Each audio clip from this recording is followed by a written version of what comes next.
siswa SMA Negeri 1 Lamatua. Kali ini saya akan mengobservasikan tentang bunga dahlia. Lanjut di video selanjutnya.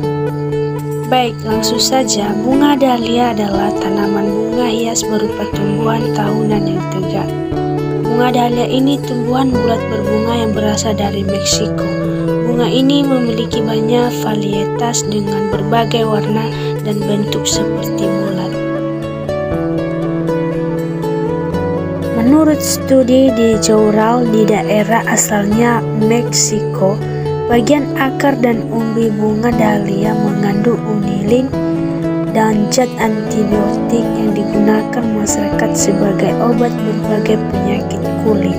Bunga dahlia ini mempunyai batang dan warna daunnya warna hijau, berbentuk lonjong atau bulat yang memanjang dan agak sedikit lebar, dan mempunyai mahkota berwarna biru langit.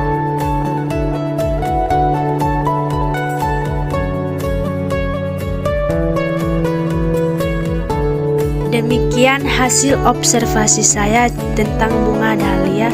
Jika ada kekurangan dan kelemahan, semoga dapat dimaklumi. Akhir kata saya ucapkan terima kasih. Aum.